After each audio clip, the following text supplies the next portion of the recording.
Hello everybody, Rusty Brown here, and welcome to my looking back video on Mass Effect Andromeda. I'm going to keep it short and just talk about the aspects that I found to be the most important to me. So, as some of you know, and some of you have probably seen, I have recently finished the main story in Mass Effect Andromeda. And I say the main story because there is still a lot of content to go through that can be done even after you finish the main plot, right? Unlike previous Mass Effect games, which take you through this linear path towards the end and where you go through all of the game's content, technically, before you fight with the final boss, in Andromeda you have a bit more freedom. The main story does have some requirements in terms of plot lines that you need to follow, but after a certain point in the game, the last part or the last piece of the puzzle can be triggered and completed. So after 75 episodes and roughly 60 hours of gameplay, here are my thoughts on Mass Effect Andromeda. Now, please understand that this is my opinion of the game based on my specific playthrough, which, if you haven't seen, I've linked the link to the playlist in the description down below, or you can actually click the notification that will appear on the top right corner of your screen now, if it hasn't already. So, let's get into it. First of all, for those of you that don't know, I have played all three Mass Effect Andromeda games prior to, all three Mass Effect games prior to Andromeda, and I played them blind and in consecutive series right before Andromeda was released. So I do know quite a lot about the Mass Effect universe. With that said, we're here to talk about Andromeda, right? So initially I was thinking about doing like a best versus worst type of comparison, but I decided that there really isn't any positive aspect of the game that is strictly positive. In my opinion, every aspect of the game has both a positive component and a negative component. So let's start like this. Let's start with the freedom aspect of the game, if I may call it that. So in Andromeda, you have the freedom to go to different planets, different potential golden world planets, right? And on these planets you get to do quests and so on and so forth, and missions and so on and so forth, right? But this is a positive, of course, but this is kind of misleading, and I'll give you an example which actually happened in my playthrough. Early in the game, you get the option to investigate two planets, Havarl and Vold. Naturally, you get to pick whichever you want, right? But, as I later found out, there is actually a preferred choice. And the reason I'm saying that there is a preferred choice is because the dialogue with the NPCs implies that one of the planets should be the first to visit, right? I don't want to tell you which planet should be the first to visit, because maybe some of you haven't played the game and you want to play the game, and I don't want to spoil anything. I'm just saying that there have been instances in my playthrough, because I chose I didn't choose the preferred planet, right? And there have been instances where you get to the other planet and the NPCs there already treat you as if you went to the preferred planet, which I found kind of weird, you know? And I didn't really like that. And the same, also another thing, another example would be when you first encounter an architect. For those of you that don't know what an architect is, without spoiling anything, the architect is a monster, basically. Let's put it like that, which you get to fight, and it's a pretty hard fight, right? And there are a few architects across the galaxy, basically. A few of the Golden World planets have one architect on them, which you may or may not fight throughout the game.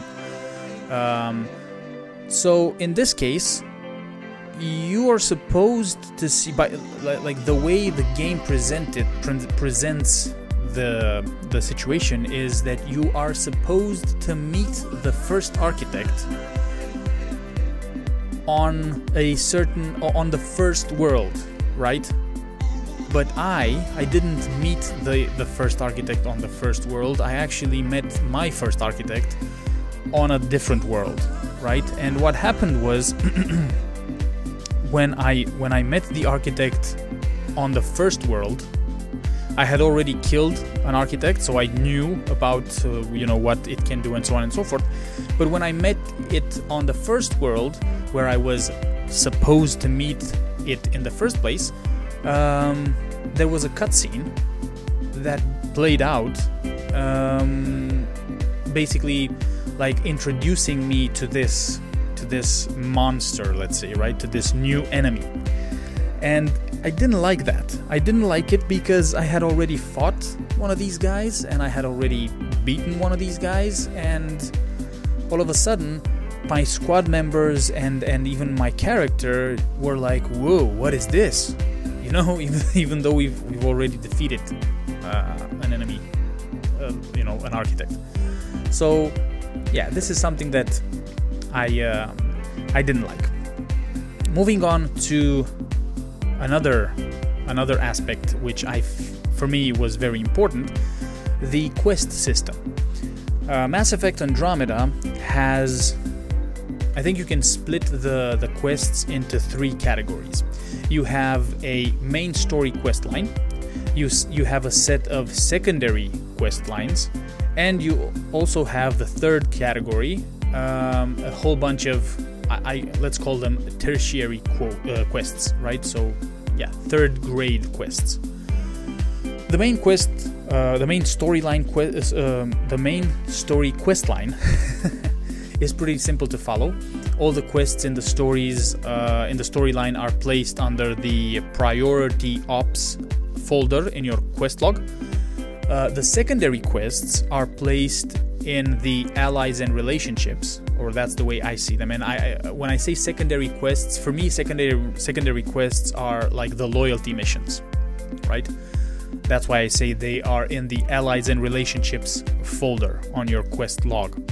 And the rest of the quests, the tertiary quests, right, are split into Helios assignments and additional tasks. Now, for the better half of the game, there is a pattern you need to follow in order to progress with the main story. And the pattern is, you go to a golden world, you activate the 3 monoliths that are on said golden world, you then activate the vault, and after you have activated the vault, you can place an outpost. Now, in some cases, in order to place your outpost, you need to finish like something, a secondary quest on the planet. But the main thing is to activate the vault, right? And frankly, after the 3rd time of activating a vault on a planet, it just gets boring. And for me, even though each planet had a very interesting secondary plotline, this repetitive set of actions, they just made me lose interest in exploring these planets and solving their problems. Because in the grand scheme of things, all that matters is that you activate the vaults. It doesn't even matter if you place outposts or not. You have to activate the vaults. That's the main thing. It doesn't matter if you resolve the conflict on Kadara. It doesn't matter if you resolve the situation on Aladdin. It doesn't matter if you solve the problems on Vold. No, all that matters is that you activate the vault in each world. That's it. Personally, I wished they would have made it so that you have to solve all the problems on a planet, or a bunch of problems on the planet, before you can actually activate the vault.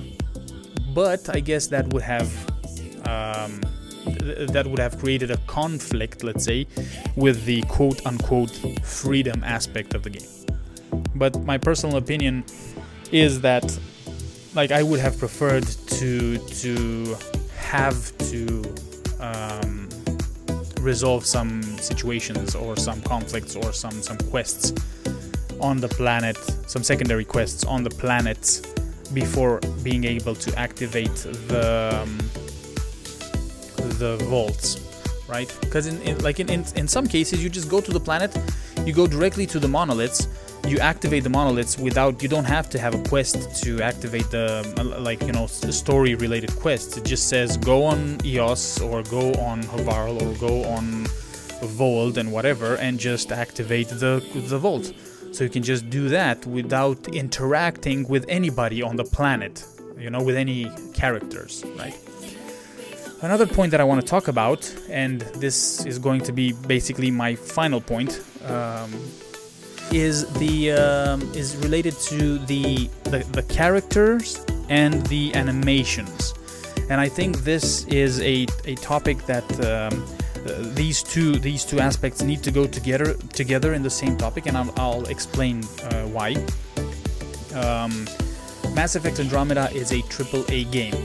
A AAA game needs to have great graphics, needs to have great characters, needs to have a great story, you know, needs to have multiple aspects, you know, in order to be a AAA game.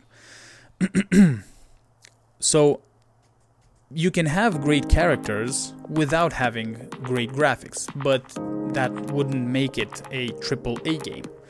It would just make it a normal game, right?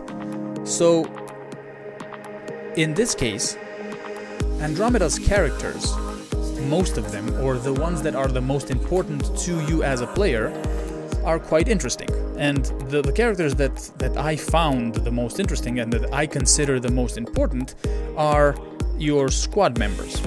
And the squad members in Andromeda are great, in my opinion. They're very well made. Each and one of them is a unique character in its own right. But that's where the animations piece comes in. When you play a game, a AAA game, as a player, you want to get immersed in the story and in the game. If in the middle of a conversation with an NPC, or with a squad mate in this case, you notice that, I don't know, they're doing something weird with their mouth or with their face, or they're staring at you, or they're looking through you or through your character, it kind of takes you out of that immersion, and that's exactly what happens in Andromeda. The animations are just bad, you know, in my opinion. Even though BioWare tweaked them and improved them, right, they are still bad. Your squad mates most of the times have this like weird look on their face when you speak to them. They look at you, but their eyes are lifeless. Their facial expressions are weird. And it just, like, for me, it just took me out, you know, it took me out. The immersion was just lost in a lot of cases when I was talking to, not only to my squad mates, when I was talking to NPCs in the game, you know, important NPCs, which you know, you had to have a conversation with in order to progress in certain quests, right?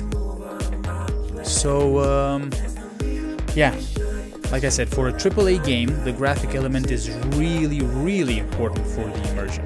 And like I said, that doesn't just apply to your squad members. It applies to every character you meet throughout the game. And I cannot help but make the comparison with The Witcher 3. I'm sorry, but playing both Witcher 3 and Mass Effect Andromeda at the same time, it's impossible for me not to compare the graphics between the two. And there is absolutely no comparison. Witcher 3 wipes the floor with Andromeda when it comes to animations and facial expressions. Sorry, I actually had one more topic to talk about, which is very important, not just in a AAA game, but in any game, for me at least. The story. In terms of the story, I actually found Mass Effect Andromeda's story very interesting and captivating, especially when you progress a little bit more in the game and you get to find out more about the Ket. When you get to find out more about the Angara, that was really like, I was like, what?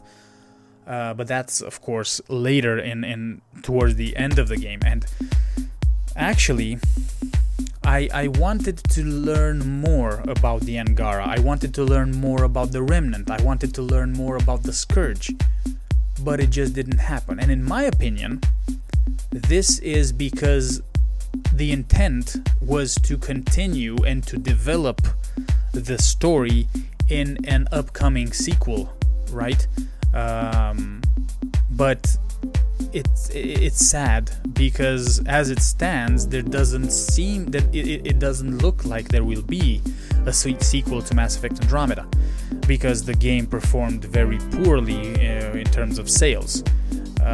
My only hope is that if BioWare decides to scrape the Mass Effect project altogether, they at least do a DLC where they end things properly. Because as it stands for me, there's a lot of questions that are unanswered, and I don't think that if I would have played the whole game, I would have found out the answers to all of the questions. And you can challenge me on that, those of you that have played the whole game and that have managed to get 100% completion. I wanted to go for a completionist run in Andromeda, but at one point, and I've said this in the series, I lost interest because everything was too repetitive and it became boring. It only got a little bit more interesting when I started doing the loyalty missions, which, by the way, are great. And if I were to pick a loyalty mission that I liked the most, I would go for Korra's loyalty mission. I think I liked that one the most. And then the secondary, the second on the second place would be Drax's mission, and then Vetra's mission. Again, this is my opinion. You can have your own opinion, of course. Everybody has their favorites and the squad members that they don't like, or the quests that they love and the quests that they hate. So to each their own. I actually remembered that there is a aspect of the game which, in my opinion, is 100% positive, and that aspect of the game is the combat. I feel that the combat is the best out of all the Mass Effect games. I really liked the plethora of options that you get. Even though I didn't get to use all the available tools at my disposal, like profiles, like switching between, abilities and weapons and stuff like that, it's great to have that freedom. You get to play the game the way you want it. You get to have a character that is the jack of all trades, let's say, whereby you can invest points into biotics and be a biotic, or you can invest points into tech and switch the profiles and have both tech and biotic on the same character, and in the middle of the combat, you can do all sorts of stuff. I didn't do that, I know. That's just the way I am. I really got comfortable with my initial build, and I just went and used that build throughout the game. So yeah. There are other aspects of the game which I didn't like, such as the superficial tertiary quests, or the annoying Sam comments about the temperature or the radiation levels on certain planets, or the Archon, who in my opinion doesn't look menacing at all. He just looks like a spoiled child. and there are other small things that I didn't like about the game, but the main ones that I had a problem with are the ones that I just talked about. So don't hate me for not touching on every aspect of the game. I believe I have already spoken enough about my opinion of the game, and I think I made my opinion. I expressed my opinion clearly about what I liked and didn't like about the game. So with that said, I'd like to ask you, what was your opinion of the game? What did you like about the game? What did you hate about the game? You know, leave a comment down below and let me know. Before I end this, I want to thank you for all your support, by that you gave me by watching my videos and commenting, and not just on this game, but like I'm very happy I got to play all the 4 Mass Effect games, and I want to thank you for being here with me on this journey. Your support has been amazing, and yeah, thank you very much. Cool. So now that we got that out of the way, I think it's time to organize a movie night, right? Yeah. Let's see what this movie night is all about, guys. Thank you for watching, thank you for listening, and I will see you in the next one. I'll keep working on Mr. I don't like movie nights here to come along. I like them. I just don't trust our autopilot alone for too long.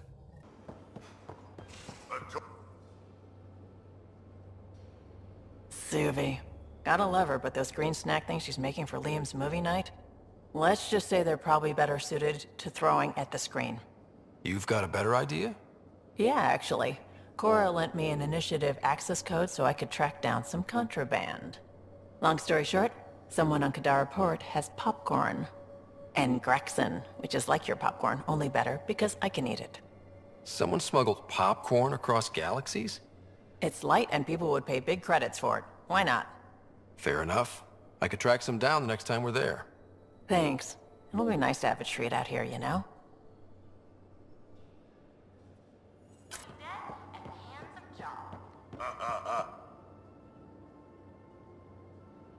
I got the popcorn, and whatever Graxon is. Thank you. I owe Cora for letting me use her clearance.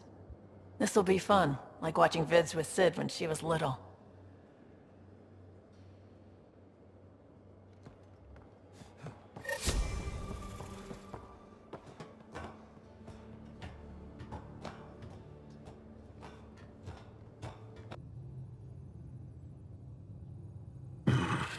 Liam's idea about watching vids together. Movie night? He delayed again, out of respect for the Krogan. Good. From what I've seen, your vids are flat. They're only seen and heard. Angara vids use tiny electrodermal signals. You feel it through your skin. I spoke to Gil. We have time to rig up a system to mimic it, if we can acquire the right components. That sounds amazing. Let's do it. The components we need should be sold on Aya. Let's be vigilant.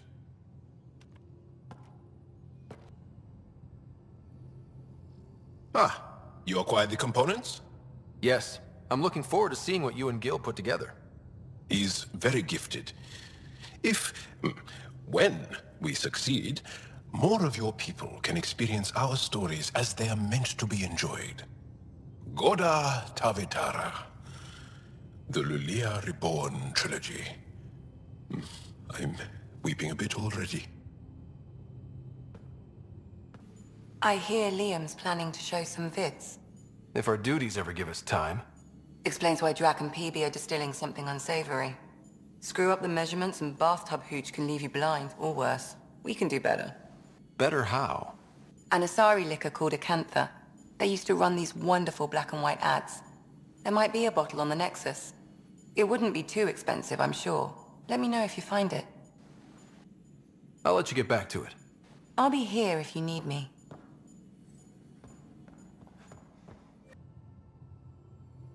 One bottle of Acantha, barely opened. It's medicinal, you understand. Cuts down hangovers, which will save PB and Drax some grief. Of course. Thank you, Ryder. Would you ask Liam when we're doing this? I've got a couple of things to finish up. I'll let you get back to it. I'll be here if you need me. I say, let's enjoy a few movies. And everyone else says, no, let's have an extravaganza with all the trimmings. You're complaining? No. Well, maybe, because now I need to do it all justice. You got me a decent library, but I heard someone has a director's cut of Last of the Legion. The banned version. Remastered, no crappy extras added for the Hannah. And you want me to look for it? It'd be the gold-dusted cherry on your sundae. In the meantime, I'll get things set. We're more than ready for a night in. Last of the Legion. This is what you wanted, right? Wait, you actually found it? That version's practically a myth. I'll tell everyone to grab food. Jarl and Gil said they can rig something up in your quarters. If you need a minute to clean up, no problem. Just hit the console when you're good to go.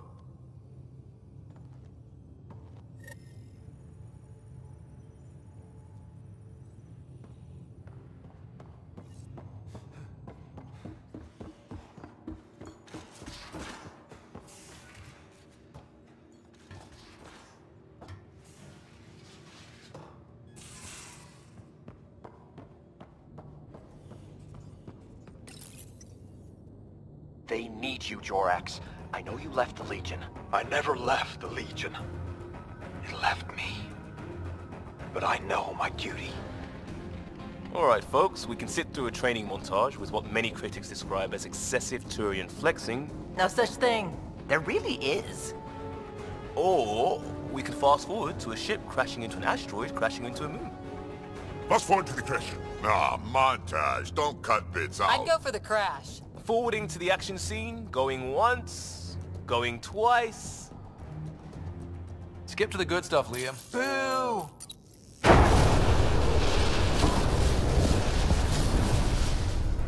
But it's vacuum. The ship explosion would be silent. I hope that's not the voice of experience talking. Guess they wanted their money's worth. They actually blew up a derelict for that shot. Too bad the script wasn't caught in the blast. My strike team will hit the enemy cruiser, General. Force is the only thing fanatics understand. Why a strike team? Torpedo the cruiser! That's overkill. Get one engineer aboard, cut life support and engines, problem solved. And leave them stuck on a hostile ship? One torpedo, over by lunch.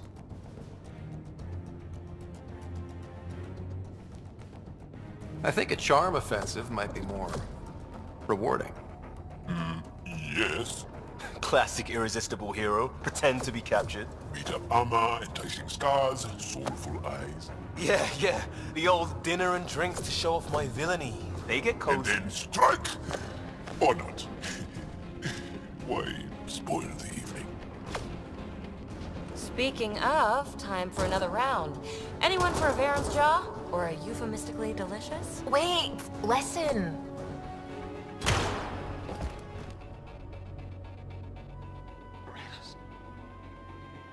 Tyrannus. No! Ugh, he was a sidekick. They die like goldfish.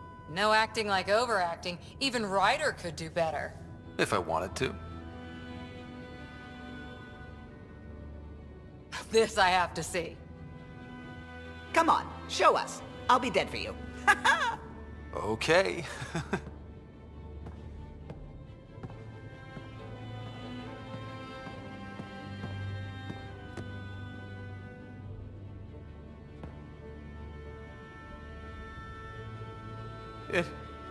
It isn't fair. He was so young and Solarian. He had so much to give. Ryder, I can't feel my gallbladder. Do you even have a gallbladder? Oh no, it's worse than I thought. Oh.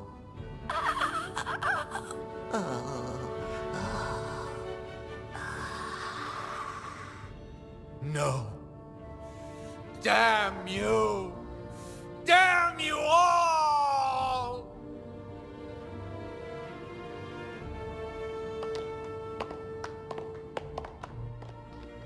Let's stick with the overacting Turian.